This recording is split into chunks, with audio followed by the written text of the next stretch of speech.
When Carwood Lipton stood to remember his friend Walter Gordon, he was not speaking only for himself. He carried with him the memories and affection of the surviving men of Easy Company who had fought beside Walter during the Second World War. He also spoke on behalf of two of Walter's closest friends, Dick Winters and Paul Rogers, who could not be present. Alongside Lipton were fellow Easy Company veterans Ed Tipper and Forrest Guth, three men representing a brotherhood forged under extraordinary circumstances. Lipton's memories of Walter stretched back more than half a century. He first met him in August 1942 at Camp Toccoa in the hills of North Georgia. Like thousands of other young Americans, they had volunteered for a difficult and dangerous path, training to become paratroopers. Walter had enlisted while visiting Pennsylvania, and Lipton had signed up in West Virginia. Fate brought them together in Company E of the 506th Parachute Infantry Regiment. From the very beginning, Walter stood out. The training at Camp Toccoa was among the most demanding in the military. Volunteers were pushed beyond what many thought possible, and only a fraction would earn their wings. Out of more than 5,000 enlisted men who began the process, only about 1,800 successfully completed it. Throughout the grueling marches, punishing exercises, and relentless expectations, Walter never wavered. He never looked for an easier path, never stepped back when things became difficult, and never quit. Those experiences shaped him into an exceptional combat soldier. Armed with his machine gun and guided by an unwavering determination, he became the kind of man others trusted instinctively. His presence reassured those around him, even in the most uncertain moments. The friendships formed during those early days of training became something far deeper than ordinary companionship. They became bonds of brotherhood that would survive war, distance, and the passing decades. Easy Company paid a heavy price during the war.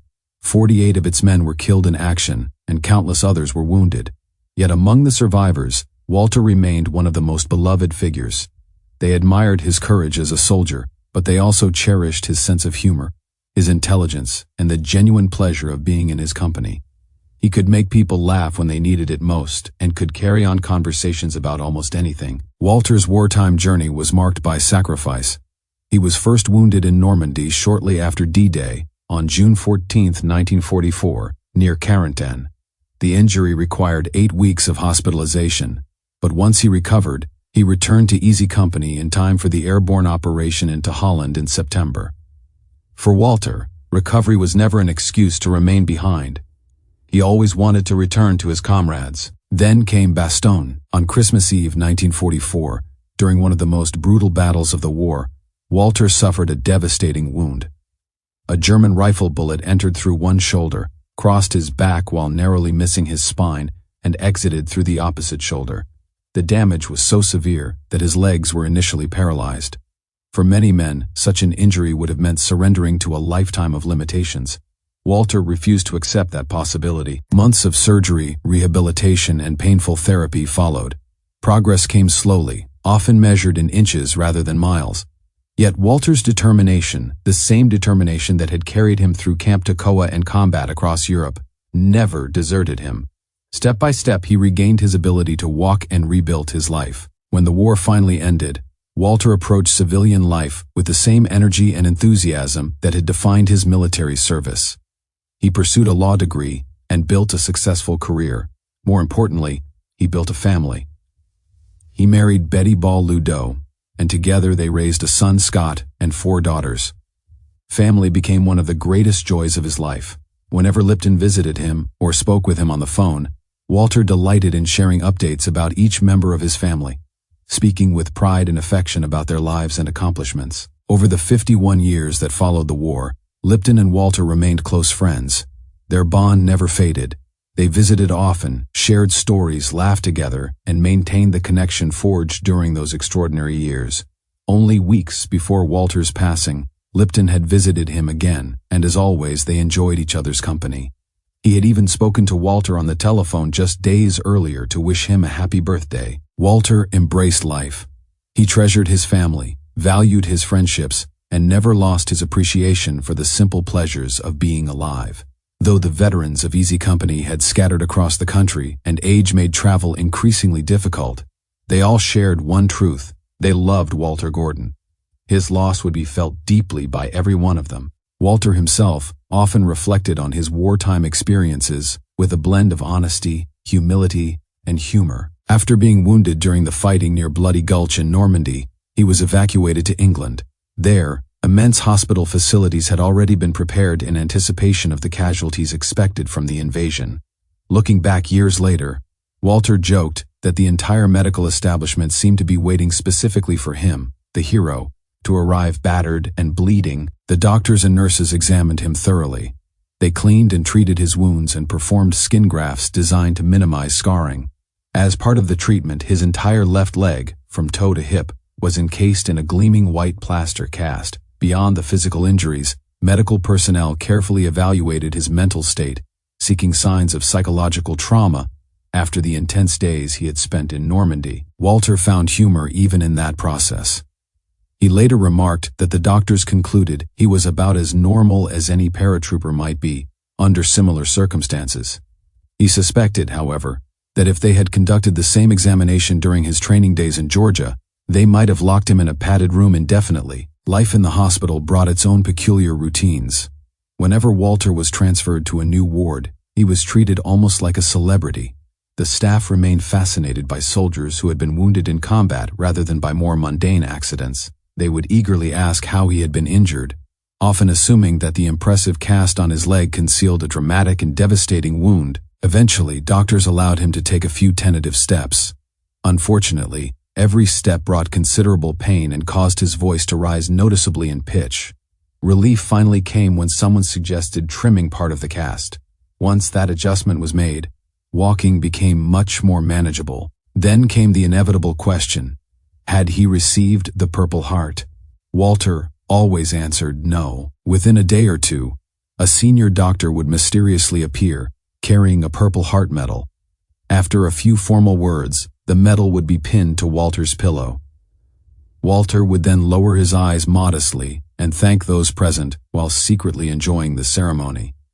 Since this process seemed to repeat itself during his hospital transfers, he accumulated several Purple Hearts and jokingly decided they might prove useful one day. After 8 weeks of recovery, he returned to easy company. Back among the men, he enjoyed presenting himself as a battle-hardened veteran. The newly arrived replacements listened eagerly to stories of combat, and Walter was more than willing to entertain them. He rarely mentioned that his time in Normandy had lasted only 6 days, and that much of it had been spent trying to locate his regiment. Whenever he wanted to emphasize a point, he would rise dramatically and walk with a slight limp. Yet when mealtime arrived, his miraculous recovery allowed him to sprint alongside everyone else. His return coincided with the return of his friend Floyd Talbot, creating a memorable reunion. Talbert's wound had come under unusual circumstances and did not qualify him for a Purple Heart.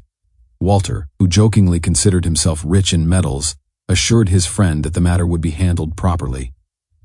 The men of the 3rd Platoon organized their own humorous awards ceremony, complete with speeches and poetry, ensuring that Talbot received the recognition of his comrades, if not that of the army. As the years passed, Walter often found it difficult to describe war in simple terms. People frequently asked him about his experiences, expecting dramatic stories and vivid recollections.